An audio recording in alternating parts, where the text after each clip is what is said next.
This is Venya, Amore, and this is Silent but Loud, a space where pain becomes purpose, where the whispers of grief grow into echoes of hope. You're alive, sugar, and your story will still speak. Venya said it. Welcome to Silent but Loud, After Dark Reflections. I am your host, Venya Amore. This space is a little slower, it's deeper, and it's a little bit more honest. Gives an opportunity for me to elaborate on some topics that I don't quite get to really delve into during the day for the morning moments. Be sure to tune in every morning for Silent but Loud morning moments at 5:15 a.m. Let's dig in. First, let's breathe. Let's take a little inhale in. Now exhale. Let's do that again. Inhale. Exhale. Very good. The bottom line is when you inhale, you allow your lungs to remember. You reassure them. You're alive, sugar. And that's indeed. If you're listening tonight, I want you to get a little comfortable. Dim the lights if you can and unclench your jaw. Drop your shoulders and just let's dive in. So tonight, we're talking a little bit about something many people don't want to admit hurts them until it does. We're talking about people who use your goodness against you. You know, those type of people who sit with you in your sadness, only to later turn your vulnerability into ammunition. Now, if you've ever shared your grief, your depression, your fears, even your soft places with someone who later echoed it back to you, especially in anger, this episode is for you.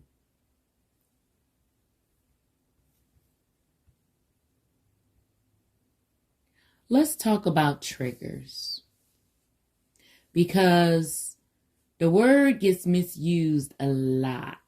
I mean a lot. People take what you've shared with them and they'll try to incorporate it in their day-to-day talks or conversation, having no real idea of what the hell it is. Okay, excuse my French. But let me tell you, a trigger is not an excuse. A trigger is a signal. Let's say that again. A trigger is not an excuse. It's not an excuse that Venya uses. It is a signal. See, it's your body saying, this reminds me of some type of pain that I may haven't fully healed yet from. So it's warning you, it's giving you a preset, it's letting you know. And see, when you're grieving, when you're living with depression, your nervous system is already working like billion times overtime. So when someone throws your pain back in your face, even casually, it doesn't just sting. It takes an opportunity to reopen something else. And see, this is the part that people don't like to hear.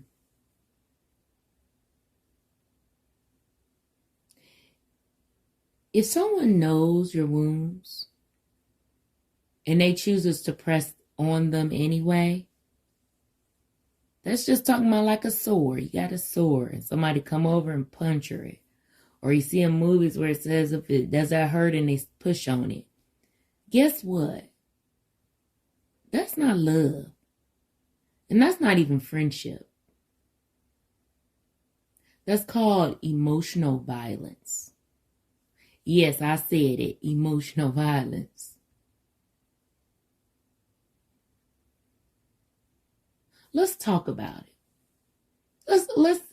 Most of the time when you share your vulnerability is probably like during pillow talk or a place where you felt like there was emotional safety in the quiet, probably during your sadness. So let's go there. See, to me, I thought pillow talk was sacred. Those late night conversations, the tears in the dark, the confessions whispered when, your defenses are all the way down. If someone hears you in those moments and later uses what you said to you, they say to you like they want to hurt you, like they're going to hurt you, they were never safe to begin with. Yep, let's say that again. If someone hears you in those moments and later uses what you said to hurt you, they were never a safe place for you to begin with. And let me say this clearly. If the first chance you get, you throw someone's pain back at them, you are not their friend, you are not their partner, and you are definitely not their safe place. Let that seep in. Sure enough. And if someone did that to you, how would you feel? I know one thing, if someone did that to you, it says nothing about your weaknesses, though. But it does say everything about their character. In my book, Silent But Loud, Echoes of Grief, Whispers of Hope Through Depression, I talk about how grief makes you more open, not weaker. So when you're grieving, you don't have the energy to perform. You don't got time to be fake. Transparency is your biggest thing and your thing you thrive on. You cleave to. You speak from a raw place, an honest place. And sometimes you may be a little too open around the wrong people. And those wrong people gain access to that sacred place, your heart. Now, that doesn't mean you shared too much because you were true in who you were. It just means you shared with someone who didn't even deserve the accessibility. They didn't deserve that access. And listen, there's a difference between remembering what someone shared versus echoing it back to them to wound you. Wounding that person that shared is real. Echoing looks like bringing up their depression during your arguments, or mocking their healing process, or repeating their fears to control them. Pretty much it's using your quote unquote honesty as proof you're too much. That's not misunderstanding. That's manipulation. Now let's pause here.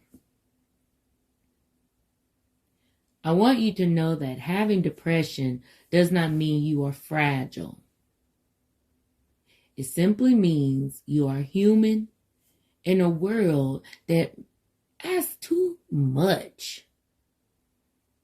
Really, it's too much a lot of times. But here's the responsibility on both sides. If someone tells you something hurts them, and the first chance you get, you use it, you are choosing violence. You're choosing harm. Listen. Let me tell you a little bit about love. If you really care about somebody, you truly want what's best for them, love listens with their whole heart and their whole ear. Love adjusts. So that means you adjust to the situation. You find a way to make your significant other or your partner or your friend or your loved one feel as if they are worthy and they are appreciated and they're valued and they have you as a support system. And I need you to listen in on this. Love protects what was entrusted to it. So that means if someone entrusts some valuable secrets, don't use their triggers as ammunition. Now listen, we all do make mistakes. I have. I've said things in emotional moments. I've reacted instead of responded. But true accountability, it looks like acknowledging your harm, removing the behavior, apologizing with true humility, and changing actions, not just words. We talked about that last week. If you're truly sorry, you bring forth fruit. An apology without change is just another echo. And Venya don't got time for it. Sounds good? Yes, indeed. Let's reset the nervous system a little bit. Let's go ahead and do a little breathing. I want you to inhale slowly. Exhale fully. Again, inhale safety. And exhale safe blame. Very good.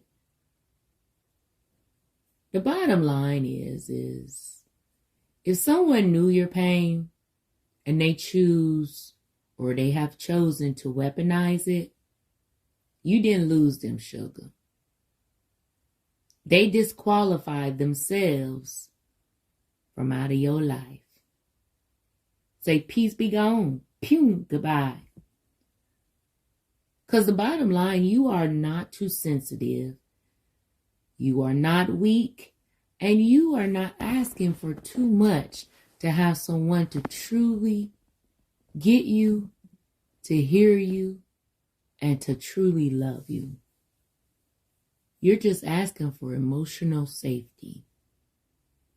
And honey, I'm here to tell you, that's the bare minimum. Yes, indeed. That was very good. This is Silent But Loud After Dark Reflections. I am your host, Venya Amore. If this spoke to you, I want you to share it with someone who needs language for their pain. And trust and believe there's such a thing as love languages. If you choose not to learn what those are, that's your fault, sugar. You might be messing this now. I'm going to tell you now, you are. Okay? Yes, indeed. Be sure to follow me on all social media platforms under Venya Amore. Grab our book, Silent But Loud, Echoes of Grief, Whispers of Hope Through Depression, off of Amazon. I do have some signed copies on me. If you would like a signed copy, inbox me, send me an email. I'll be happy to send that out to you. Be sure to stream our new single, Can You Feel This Calling? It's on all of the musical streamline. I just added to SoundCloud as well. So it is available live and thrive. And thank you guys for keeping it alive. Join in on the Can You Feel This Calling Challenge. It's where you just upload a video, a picture, something that reminds you of the holidays, that gets you engaged. Maybe you're doing a nice act of kindness or something therefore. You upload it and make sure you hashtag Can You Feel This Calling, and then also Venya me Amore. And for more music, you can tune into my United Masters artist page. The link is also in the description. And just be sure just to stay in tune, and nevertheless to love on yourself. Guard yourself. Be an onion. Offer small bits of the layers to be unpeeled, because unfortunately, sometimes we do trust people, the wrong people, with our most valuable asset, our heart, and they seem to take that for granted. Don't allow that to damage who you are. Continue to love and continue to be who you are. But learn to treat people, as my mama say, with a long handle spoon. Be gentle with yourself tonight. Protect your softness. And remember, not everyone deserves access to your healing. Until next time, Venya said it.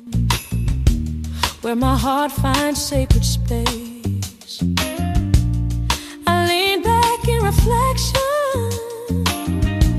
let the season speak to me, and wonder if the world still knows what Christmas meant to be.